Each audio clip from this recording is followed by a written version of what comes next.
प्यारे बच्चों, सुप्रभात। आज एकादशी कक्षा में हम प्रथम पाठ कुशल प्रशासनम पढ़ने जा रहे हैं।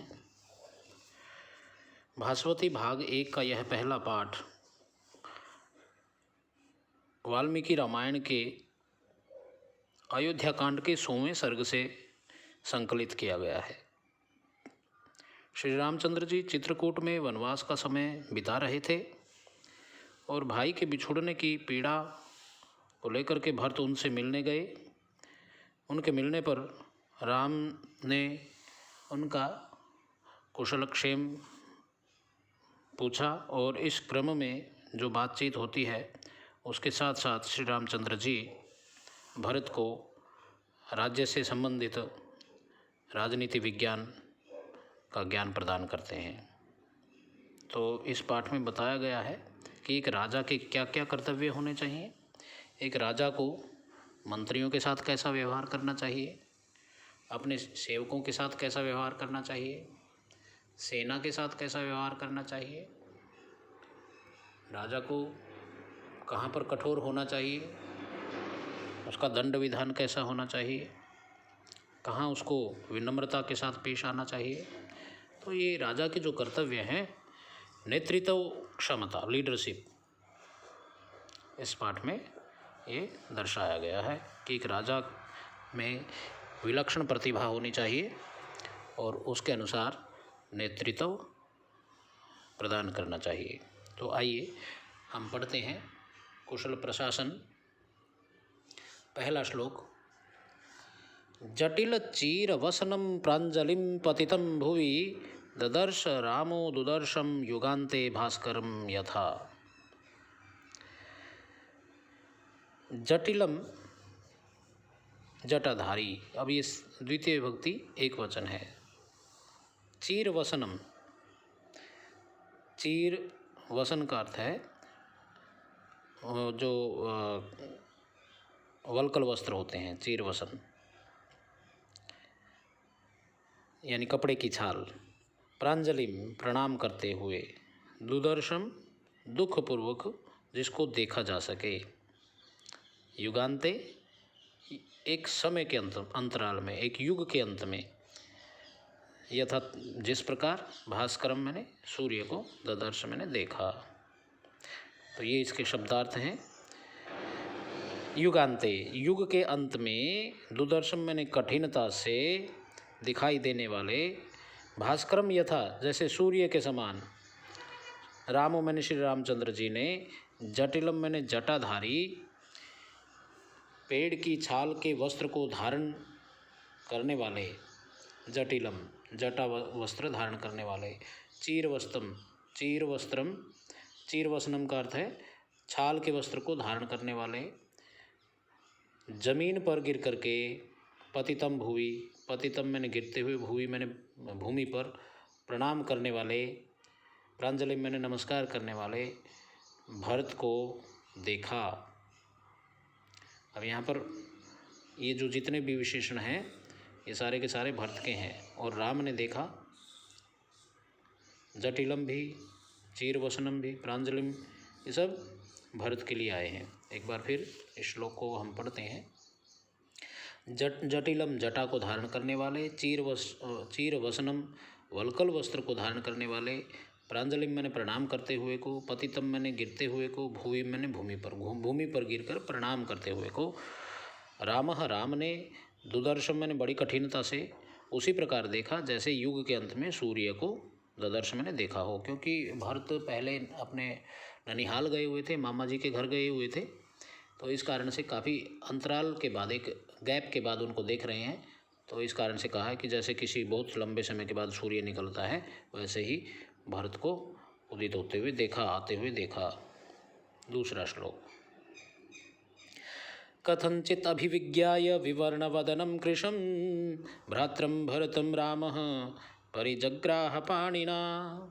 कथंचित मैंने कैसे भी। अभिविज्ञाय, जान करके, पहचान करके। पहचान नहीं आ रही थी क्योंकि काफ़ी गैप के बाद भरत सामने आया है, एकदम प्रकट हुआ है। तो कैसे, किसी प्रकार से जान करके कृष्ण कमज़ोर हो गए हैं।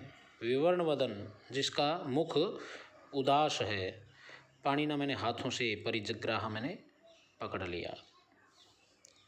भरतम मैंने भरत को, भ्रातरम मैंने भाई भरत को, राम मैंने राम ने।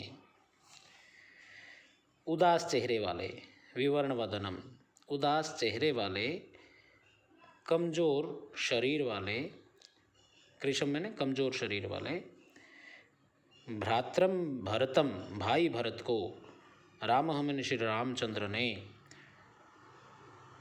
मुश्किल से पहचान करके, विवर्ण कथनचित किसी प्रकार से, अभिविज्ञा मैंने पहचान करके, मुश्किल से पहचान करके, परिजग्राह मैंने पकड़ लिया, पाणिना मैंने हाथों से, अपने हाथों से पकड़ लिया। उदास चेहरे वाले, कमज़ोर शरीर वाले भाई भरत को श्री राम ने मुश्किल से पहचान कर अपने हाथों से ग्रहण कर लिया, यानी उसको उठा लिया। इस प्रकार से हमने 2 श्लोक पढ़े। एक बार पहला रिपीट करते हैं। जटा धारण करने वाले, वल्कल वस्त्र धारण करने वाले, भूमि पर गिरते हुए, प्रणाम करते हुए राम ने दुर्दर्शन मैंने बड़ी कठिनता से भरत को उसी प्रकार देखा जैसे बहुत अंतराल के बाद कोई सूर्य, भास्कर मैंने सूर्य, युगांत मैंने युग के बाद, अंतराल के बाद उदित हो रहा हो। दूसरा, किसी प्रकार से पहचान करके, विवर्ण वदनम मैंने विवर्ण वदन का मतलब उदास चेहरे वाले, कृष्ण मैंने कमज़ोर शरीर वाले भाई भरत को राम ने अपनी बाजुओं से, अपने भुजाओं से उठा लिया। तीसरा श्लोक। आघ्राय रामस्तं मूर्धनिं परिष्वज्य च राघवम्, आघ्राय रामस्तं मूर्धनि परिष्वज्य च राघवम्, अंके भरतमारोप्य पर्यपृच्छत सादरम्। आघ्राय, आघ्राय मैंने सूंघ करके, सूंघना, घ्रा धातु सूंघने अर्थ में होती है। राम मैंने राम ने, तम मैंने उस भरत को, मूर्धनि मैंने सिर से। जब कोई अपना बहुत प्रियजन आता है तो हम सबसे पहले उसको गले लगाते हैं और उसके सिर को चूमते हैं। तो उसी प्रेम प्रदर्शित करते हुए राम ने मूर्धनि मैंने सिर से, आघ्राय मैंने सूंघ करके, तब मैंने उस भरत को, परिष्वज्य मैंने गले लगा करके, आलिंगन करके, राघवम उस राघव को, क्योंकि ये रघुकुल है, सारे रघुवंश की संतान है, राम भी और भरत भी। तो राम ने उस रघुकुल संतान यानी भरत को अपने गले लगा करके, परिष्वज्य मैंने गले लगा करके, और उसको सिर से चूम करके, अंके मैंने गोद में, भरतम आरोप्य उसको गोद में बिठाया, छोटा भाई है, और बिठा करके सादर मैंने आदर के साथ प्रयपृच्छत मैंने पूछने लगा। राम ने उस भाई भरत को, उस रघुकुल वंशी भरत को अपने गले लगा करके और मस्तक पर प्यार से आलिंगन करके भरत को अपनी गोद में बिठा करके प्रयपृच्छत मैंने पूछा, सादर मैंने आदर सहित। प्रयपृच्छत यहाँ यण संधि है। मूर्धनि में सप्तमी एक वचन है। आघ्राय, आ जमा घ्रा जमा लेप, ये लेप प्रत्यय है, घ्रा धातु है। और एक बार व्याकरण देख लें तीनों श्लोकों की। हमने 3 श्लोकों का अध्ययन कर लिया है। पहले श्लोक में युगांते में दीर्घ संधि है, युग प्लस अंते, और इसमें कोई ऐसा कठिन शब्द, भूवि में सप्तमी एक वचन है, भू धातु, भूवि में सप्तमी एक वचन है, और ये भू शब्द है, इसमें उवंग आदेश हो जाता है।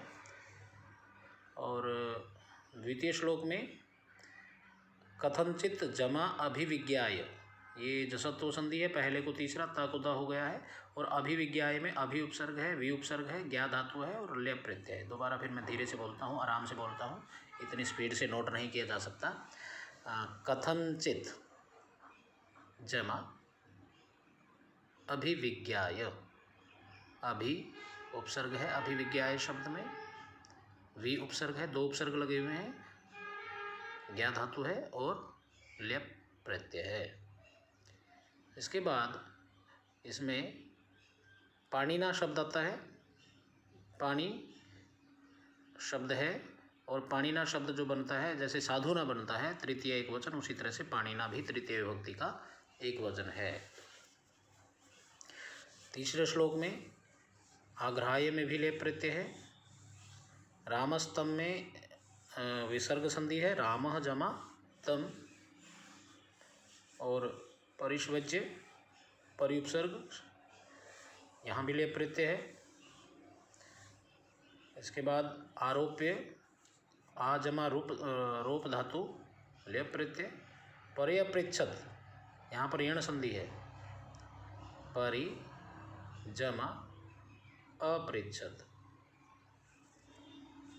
सादरम आदरेण सहितम, आदर के साथ। तो ये कुछ व्याकरण थे 3 श्लोकों में, पहले 3 श्लोकों में। इसके बाद हम पढ़ते हैं अगला श्लोक, श्लोक संख्या 4।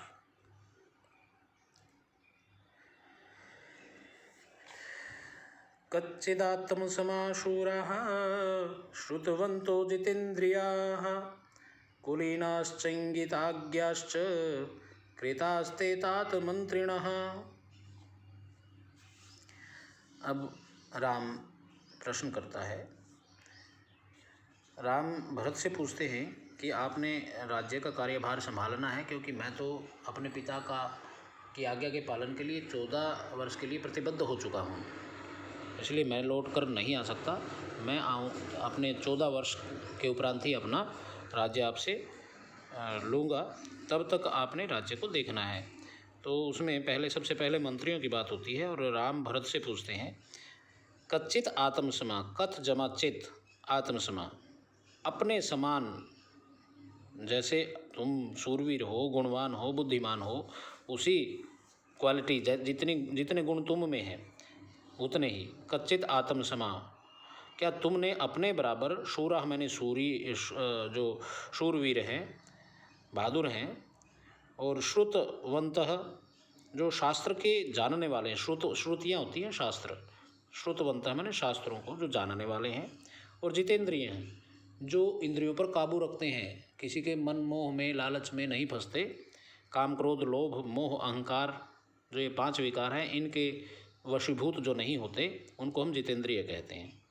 तो क्या हे भरत, तुमने अपने समान शूरवीरों को, श्रुतवंत मैंने वेदों को जानने वालों को, और जिन्होंने इंद्रियों को जीत लिया है, ऐसे लोगों को कुलीन मैंने अच्छे कुल वालों को, कुलीनः च इंगितज्ञश्च, कुलीनः जमा च जमा इंगितज्ञाः च, जो कुलीन है और इंगित होता है इशारा। कई बार इशारों में बात करनी पड़ती है राजा को, ओपन खुल के नहीं बोलना होता, और मंत्री ऐसे होने चाहिए कि इशारों को ही समझ जाए। तो जो उन्होंने मंत्रियों की भर्ती की है, आम भाषा में मैं अगर बात कहूँ, भाई जो तुमने सिलेक्शन की है मंत्रियों की, तो मंत्रियों को कैसे, क्या तुमने अपने समान शूरवीरों को चुना है, बहादुरों को चुना है, जिनको वेदों का ज्ञान है उनको चुना है, जितेंद्रिय जिन्होंने इंद्रियों को जीत लिया है उनको चुना है, कुलीना जो अच्छे कुल वाले हैं, संस्कारी लोग हैं, और जो इंगितज्ञा जो इशारों में समझ जाएं, ऐसे विद्वानों को कृता मैंने किया है, ते मैंने तुम्हारे द्वारा, तात मैंने हे भाई, मंत्रिणा मैंने मंत्रियों को।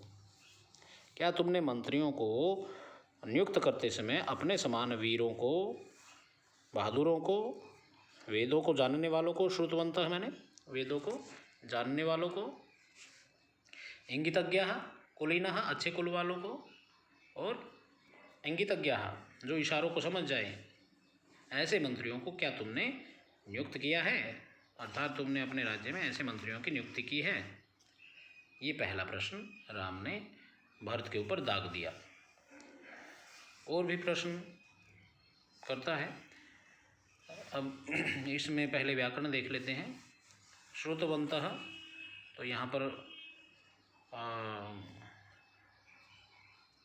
मतु प्रत्यय है श्रुत शब्द से, श्रुतवान, श्रुतवन्तौ, श्रुतवन्तः। और जितेंद्रिया, जित जमा इंद्रिय गुण संधि है।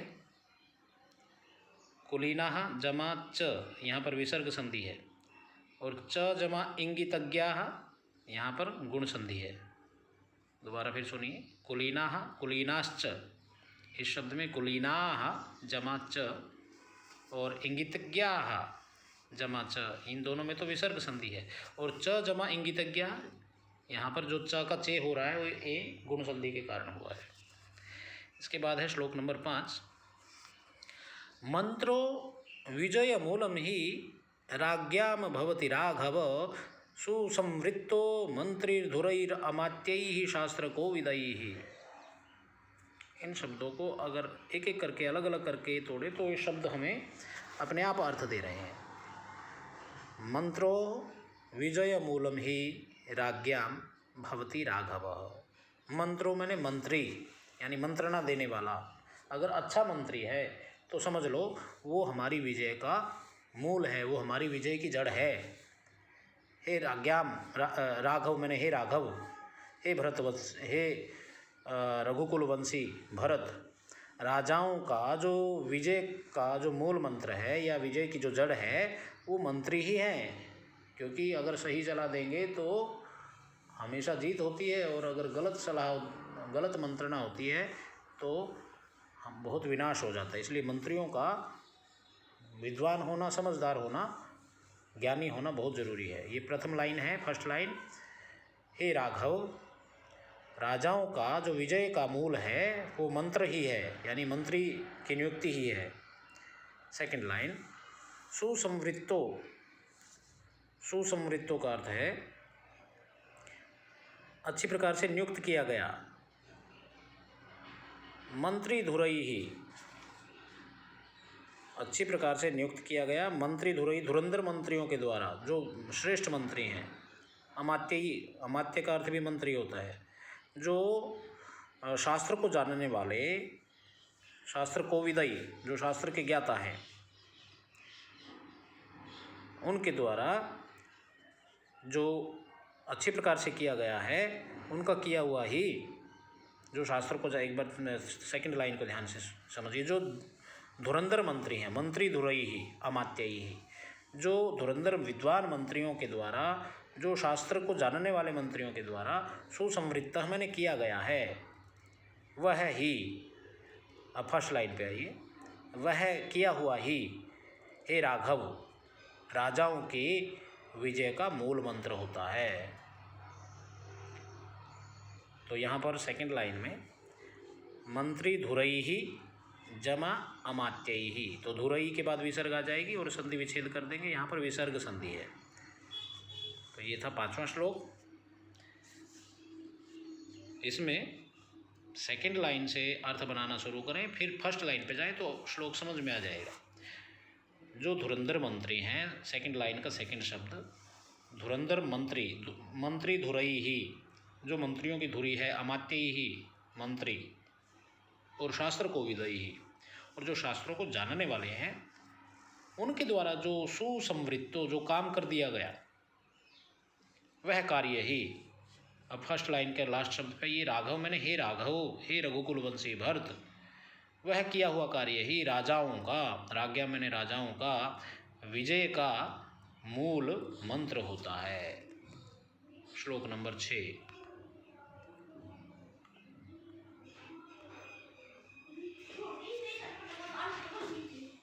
श्लोक नंबर 6 में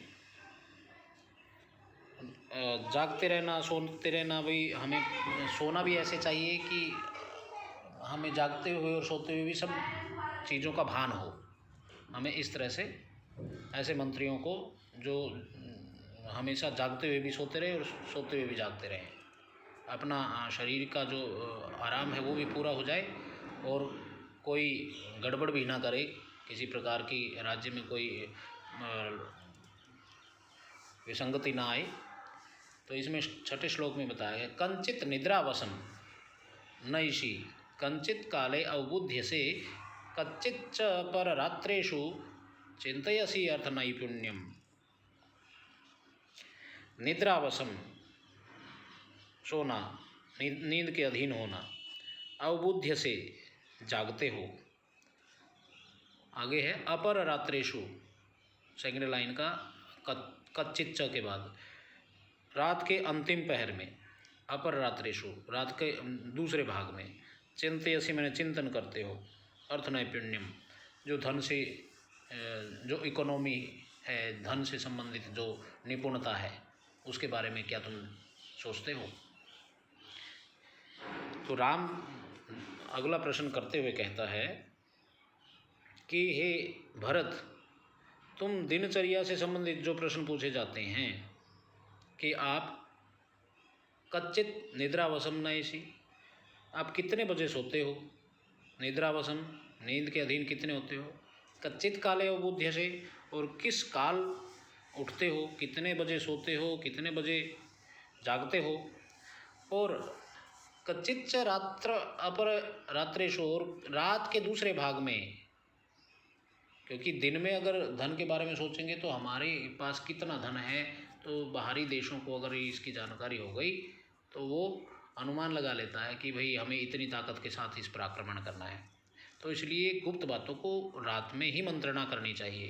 इसलिए राम कहते हैं कि जो रात्रि का अपर भाग है 12 बजे के बाद, क्या तुम अर्थ नैपुण्यम चिंतयसी, धन के बारे में गुप्त मंत्रणा करते हो।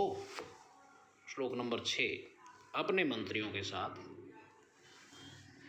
अब ये प्रश्न है कि भाई तुम कब उठते हो, कब सोते हो और रात के दूसरे भाग में ही धन से संबंधित बातों पर विचार करते हो। श्लोक नंबर 7 कच्चित मंत्रयसे नैकः, अब ये मंत्रियों से संबंधित बात है। कंचित मंत्रयसे नैकः, क्या तुम किसी एक मंत्री से ही सलाह करते हो। कंचित न बहुभिः सह, अथवा आप अनेक से सलाह करते हो। श्री रामचंद्र जी पूछते हैं कि आप एक बात का विचार आप एक से ही सलाह करते हो या अनेक से सलाह करते हो। कच्चित मंत्री तो मंत्रो, और कुछ से किया गया जो प्रश्न है या विचार विमर्श जो एक से किया हुआ है। कच्चित मंत्री तो ही मंत्रो, क्योंकि सलाह लेकर के किया हुआ कार्य ही राष्ट्रम न परिधावति, किसी एक आदमी से ली गई सलाह कभी भी उन्नति का कारण नहीं बन सकती। राष्ट्रम न परिधावति, उससे राष्ट्र दौड़ नहीं सकता, उन्नति नहीं कर सकता। इसलिए हमें सभी मंत्रियों से सलाह करनी चाहिए और अपने विवेक से भी सोचना चाहिए। न कंचित मंत्रयसे न एकः, न एकः, तुम कभी एक से तो वार्तालाप नहीं करते। न कंचित बहुभिः सह, तुम बहुतों से तो बातचीत नहीं करते। यथार्थ ये प्रश्न किया, तुम एक से बात करते हो या अनेक से बात करते हो। कच्चित ते, क्योंकि तेरा मंत्रित किया हुआ मंत्र ही, तेरा मंत्रणा लिया हुआ, तेरी सलाह किया हुआ विचार ही राष्ट्र की उन्नति का कारण बनता है। अगर तुम एक से सलाह करके विचार करते हो तो फिर राष्ट्र उन्नति नहीं करता। श्लोक नंबर 8 कच्चित अर्थम विनिश्चित्य लघुमूलम महोदयम क्षिप्रम आरंभसे कर्म न दीर्घयसी राघव। नंबर 8 कच्चित अर्थम विनिश्चित्य, भगवान राम कहते हैं भरत को, ये सवाल करते हैं कि किसी एक निमित्त छोटे या बड़े कार्य को, कच्चित अर्थम मतलब एक किसी कार्य को निश्चित करके, लघु मूलम महोदयम यानी तुम किसी एक छोटे कार्य या बड़े कार्य को निर्धारित करके उसमें क्षिप्रम आरंभ से, क्षिप्रम जल्दी शुरू करते हो, अथवा दीर्घयसी अथवा उसमें देर लगाते हो, अथवा उसको लंबा खींचते हो। जो काम तुमने शुरू कर दिया, कंचित अर्थम किसी निश्चय को लेकर के, किसी टारगेट को लेकर के, किसी लक्ष्य को लेकर के, विनिश्चित मैंने निश्चित करके, किसी लक्ष्य को निर्धारित करके, चाहे वो लक्ष्य लघु हो या मूल, लघु मूलम, काम छोटा है या बड़ा है उस लक्ष्य को निश्चित करके आप उस काम को क्षिप्रम आरंभ से शीघ्र ही उसको प्लानिंग में दे देते हो, उसको उसकी शुरुआत करवा देते हो, अथवा दीर्घयसी, अथवा वो पड़ा रहता है, लंबे काम उसको प्लानिंग लेट हो जाती है। तो इसमें कंचित जमा अर्थम, यहाँ जसत्व संधि है पहले को तीसरा, विनिश्चित में लेप प्रत्यय है, क्षिप्रम आरंभ से, ये मध्यम पुरुष एक वचन है, क्षिप्रम अव्यय है, आरंभ से आ उपसर्ग रब धातु, आत्मनेपद लट लकार प्रथम पुरुष मध्यम पुरुष एक वचन। इसके बाद है श्लोक नंबर 9। कच्चित् च सहस्रान् मूर्खाणाम् एकम इच्छसि पंडितम पंडितो हि अर्थकृच्छ्रेषु कुर्यान्निश्रेयसं महत्। श्लोक नंबर 9 में हम शब्दार्थ को देखें। सहस्रान, कच्चित के बाद शब्द लिखा हुआ है सहस्रान, हजार, मूर्खों में, एकम इच्छसि पंडितम, हजार मूर्खों में एक पंडित की इच्छा करते हो या हजार मूर्खों की। अर्थकृच्छ्रेषु, जो आर्थिक कठिनाई है, कृच्छ होता है कठिनता, अर्थ की काठिन्य में, अर्थ की कठिनाई में, निश्रेयसम, जो कल्याणकारी है, बहुत अधिक कल्याण, महत्व मैंने बहुत ज़्यादा। तो इसमें ये कहा गया है राम के द्वारा कि हे भरत, आप हजार मूर्खों में, सहस्रान मूर्खाणाम एकम इच्छसि पंडितम, कि आप हजार मूर्खों की बजाय किसी एक पंडित को ही चाहते हो या उन हजार मूर्खों को भी इम्पोर्टेंस देते हो। क्योंकि पंडितों ही अर्थकृच्छ्रेषु, क्योंकि जो विद्वान अकेला, मूर्खों की बजाय जो वो अकेला विद्वान है, वो अर्थ कठिनता को, जो पैसे से संबंधित, धन से संबंधित जो कठिनाई है, वही अकेला विद्वान ही, विद्वान पंडित मंत्री ही निश्रेयसम महत् कुर्यात्, वो ही बहुत अधिक कल्याण कर सकता है, भला कर सकता है, मूर्ख नहीं कर सकते। तो इसलिए हमें 100 मूर्खों की बजाय एक किसी विद्वान को महत्व ज़्यादा देना चाहिए। 10 श्लोक संख्या 10, 10वें श्लोक पर आइए। एको अपि अमात्यो मेधावी शूरो दक्षो विचक्षणः राजानं राजपुत्रं वा प्रापयेन् महतीं श्रियम्। इसमें कहा गया है एको अपि अमात्यो, एक अच्छे मंत्री की विशेषता इसमें बताई गई है। एक अकेला मंत्री, मेधावी जो बुद्धिमान है, शूरो जो बहादुर है, दक्षः जो चतुर है, और विचक्षणः जो जिसकी नज़र सब जगह रहती है, जो निपुण है। राजानम, राजा को या राजपुत्र को, प्रापयेत मैंने प्राप्त करा सकता है, महतीम श्रियम बहुत अधिक बड़ी लक्ष्मी को, धन को। अकेला जो मंत्री बुद्धिमान है, मेधावी मैंने बुद्धिमान, एको अपि अमात्य मैंने अकेला मंत्री, जो मेधावी मैंने बुद्धिमान है, शूरो मैंने जो शूरवीर है, दक्ष मैंने जो चतुर है, विचक्षण मैंने जो जिसका ध्यान हर जगह रहता है, तेज बुद्धि वाला, ऐसा मंत्री राजानम मैंने राजा को, द्वितीय विभक्ति एक वचन, अथवा राजपुत्र को, जो भी राजपद पर बैठा है, चाहे युवराज हो या राजा हो, राजपुत्र युवराज को कहते हैं, राजा को अथवा युवराज को महतीम श्रियम बहुत बड़े धन को प्रापयित मैंने प्राप्त करा सकता है। तो ये हमारे लिए आज का 10 श्लोकों का अध्ययन हुआ बच्चों आपके लिए। श्लोक को बार बार पढ़ेंगे तो ये आपकी समझ में आ जाएंगे। एक बार फिर से मैं सार बता देता हूँ सभी श्लोकों का। पहले श्लोक में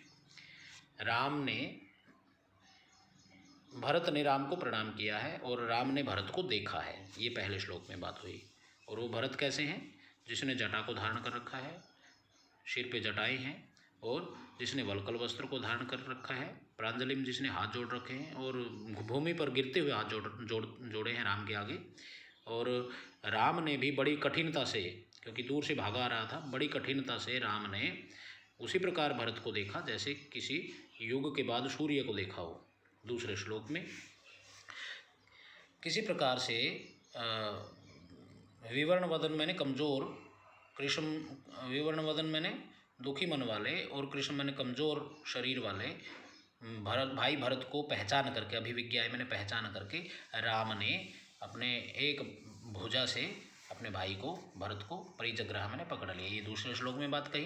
तीसरे श्लोक में आघ्राय रामस्तम मूर्धनिम परिष्वज्य च राघवम अंके भरतमारोप, इसमें ये कहा गया है कि भाई राम ने सबसे पहले भरत को सिर से चूमा और उसके बाद गले लगाया, फिर उसको गोद में बिठाया और फिर उसको प्यार पूर्वक सवाल किया, पर्यापृच्छत मैंने पूछा श्लोक नंबर 4 में कि भाई इसमें फिर यहाँ से बात हो जाती है, मंत्रियों की शुरू हो जाती है कि क्या आपने अपने समान शूरवीर और जो वेदों को जानने वाले श्रुतवंत हैं और जो जितेंद्रिय हैं और जो अच्छे कुल वाले हैं और जो इशारों में इंगित मैंने इशारों में बातों को समझ जाते हैं, क्या तुमने ऐसे मंत्रियों की नियुक्ति की है?